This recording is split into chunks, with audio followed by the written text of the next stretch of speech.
ശ്രീമന്നാരായണീയം 12-ാം ദശകം.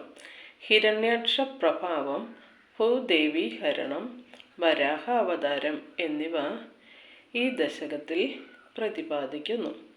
സ്വയംഭുവോ മനുരഥോ ജനസർഗശീലോ ദൃഷ്ടാ മഹീമസമയേ സലിലേ നിമഗ്നാം സ്രഷ്ടാരമാപശരണം ഭവതംഘ്രിസേവ തുഷ്ടാശയം മുനിജനൈ സഹ സത്യലോകേ.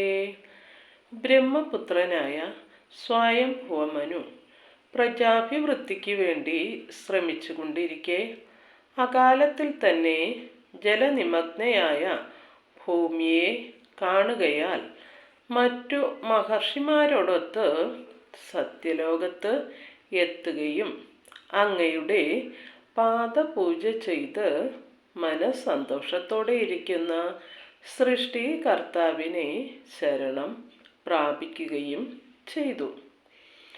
കഷ്ടം പ്രജാസൃജതി മയ്യവനിർനിമഗ്ന സ്ഥാനം സരോജഭവ കൽപ്പയതൽ പ്രജാനാം ഇത്യേവമേഷ കഥിതോ മനുനാ സ്വയംഭൂ രംഭോരുഹാക്ഷ തവ പാദയുഗം യജിന്തീത്.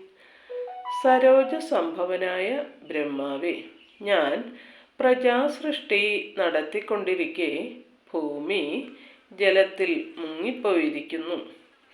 അശരണരായ പ്രജകൾക്ക് ആശ്രയമുണ്ടാക്കണമേ എന്ന് മനുവിനാൽ പ്രാർത്ഥിക്കപ്പെട്ട ബ്രഹ്മദേവൻ അംബുജലോചന അങ്ങയുടെ കാലിണകൾ ഭജിച്ചു. ഹാ വിഭോ ജലമഹം നിപിബം പുരസ്താദ്യാപി മജ്ജതി മഹീ കിമഹം കരോമി ഇത്തം ത്വദംഘ്രിയുഗളം ശരണം ഗതോസ്യ നാസ്യാപുടാ സമഭവശിശുകോലരൂപി. ഹേ വിഭോ, കഷ്ടം! ഞാൻ പണ്ട് ജലം മുഴുവൻ യോഗബലത്താൽ കുടിച്ചു വറ്റിച്ചു. ഇപ്പോൾ ആ ഭൂമി വീണ്ടും ജലത്തിൽ മുങ്ങിപ്പോയിരിക്കുന്നു. ഞാൻ എന്ത് ചെയ്യട്ടെ? ഇപ്രകാരം പറഞ്ഞ് അങ്ങയുടെ കാലിണ ഭജിക്കുന്ന ബ്രഹ്മാവിൻ്റെ നാസ്വാദ്വാരത്തിൽ നിന്ന് അങ്ങ് ഒരു വരാഹ ശിശുവിൻ്റെ രൂപത്തിൽ പുറത്തു വന്നു. അങ്കുഷ്ടമാത്രവപുരുൽപതിത പുരസ്താത് ഭൂയോധ കുംഭി സദൃശ്യ സമജൃംഭുതാസ്ഥം അഭ്രേ തഥാവിധമുദീക്ഷ്യ ഭവന്തമുച്ചൈർ വിസ്മേരതാം വിധിരഗാ സഹസൂനുഭീസ്വൈ. അങ്കുഷ്ടതുല്യമായ ശരീരത്തോടുകൂടി പുറത്തേക്ക് കടന്ന് അങ്ങ് പെട്ടെന്ന് ഗജതുല്യനായി വളർന്നു വളർന്ന് മേഘമാർഗത്തോളം ഉയർന്ന് അങ്ങയെ കണ്ട് ബ്രഹ്മാവും പുത്രന്മാരും വിസ്മയം പൂണ്ടു. കോസാവിചിന്യ മഹിമാ കിടിരുദ്ധിതോ മേ നാസാപുടാൽ കിമു ഭവതേ ജതസ്യമായ ഇത്തം വിചിന്തയതി ധാതരി ശൈലമാത്ര സദ്യോ ഭവൻ കില ജഗർജിത ഘോരഘോരം. ഇതാരാണ്? അചിന്ത്യമായ മഹാത്മ്യത്തോടു കൂടിയ വിഷ്ണു ഭഗവാൻ തന്നെ എൻ്റെ നാസാദ്വാരത്തിൽ നിന്ന് വരാഹരൂപത്തിൽ പ്രത്യക്ഷനായതാണോ? ഇത് അങ്ങയുടെ മായാവിലാസമാണോ? ബ്രഹ്മാവ് ഈ വിധം ചിന്തിച്ചു കൊണ്ടിരിക്കെ പർവ്വതം പോലെ വലുതായ അങ്ങ് ഘോരമായി ഗർജിച്ചു. തന്തേ നിനാദമുപകർണ്യ ജനസ്തപസ്ത സത്യസ്ഥിതാശ്ച മുനയോനുനുവീർഭവന്തം തൽസ്തോത്രഹർഷുലമന പരിണദ്യ ഭൂയാ സ്തോയാശയം വിപുലമൂർത്തിരവാരതസ്തം.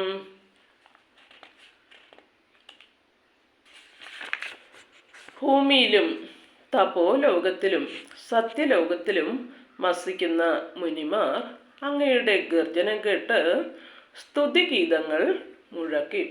ആ സ്തുതികൾ കേട്ട് ഹർഷചിത്തനായ അങ്ങ് വീണ്ടും ഗർജിച്ച് ബൃഹത്തായ ശരീരത്തോടെ സമുദ്രത്തിലേക്ക് പ്രവേശിച്ചു.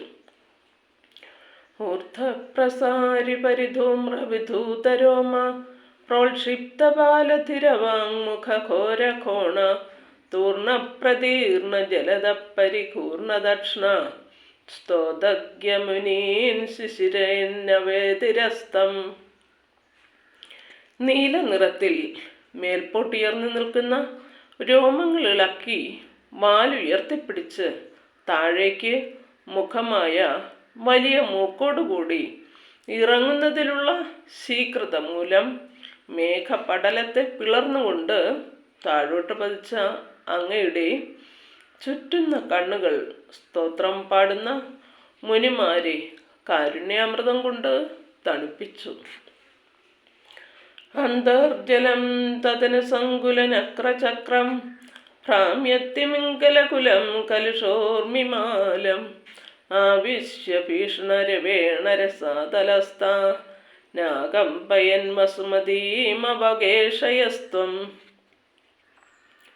പാഞ്ഞു നടക്കുന്ന മുതലകളും പരിഭ്രമിച്ചോടുന്ന തിമിംഗലക്കൂട്ടങ്ങളും അലറിമറിയുന്ന തിരമാലകളും നിറഞ്ഞ സമുദ്രാന്തർഭാഗത്തേക്ക് പ്രവേശിച്ച അങ്ങ് ഭീഷണമായ ശബ്ദം കൊണ്ട് പാതാള ലോകത്തിലുള്ളവരെ പോലും വിറപ്പിക്കുകയും എന്നിട്ട് ഭൂമിദേവിയെ തിരയാൻ തുടങ്ങുകയും ചെയ്തു.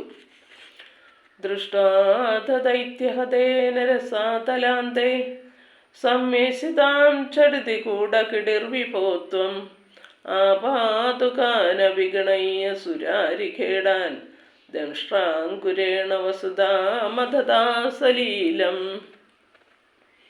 ഹേ ഭഗവാനെ, മായാശക്തിയാൽ വരാഹമൂർത്തിയായി ഭവിച്ച അങ്ങ് പിന്നീട് പാതാളത്തിനുള്ളിൽ ദുഷ്ടനായ അസുരൻ ഒളിപ്പിച്ചു വെച്ച ഭൂമിദേവിയെ കണ്ടു. തന്നെ എതിർത്ത അസുര കീടങ്ങളെ അവഗണിച്ചുകൊണ്ട് അങ്ങ് ഭൂമിയെ അനായാസം തൻ്റെ ദംഷ്ട്രാഗ്രങ്ങളാൽ ഉയർത്തിക്കൊണ്ടുവന്നു. അഭ്യുദ്ധരന്നതരാം ദശനാഗ്രലഗ്ന മുസ്താങ്കുരാങ്കിദൈവാധിക പീവരാത്മ ഉദ്ധൂതഘോരസലില ജലധേരുദഞ്ചൻ ക്രീഡാവരാഹവപുരീശ്വര പാഹിരോഗാത്. ദംഷ്ട്രാഗ്രങ്ങളിൽ മുത്തങ്ങ എന്ന പോലെ ഭൂമിയെ വഹിച്ച് അങ്ങ് അതിയായി സ്ഥൂലിച്ച ശരീരത്തോടുകൂടി അനന്തവും ഭയങ്കരവുമായ സമുദ്രത്തെ ആകെ ഇളക്കി മറിച്ചുകൊണ്ട് മെല്ലെ ഉയർന്നു വന്നു. വെറും കേളി വിനോദത്തിനായി വരാഹരൂപമെടുത്ത ഈശ്വര, എൻ്റെ രോഗപീഠകളെ മാറ്റിത്തരേണമേ. ശ്രീഹരേ നമഃ.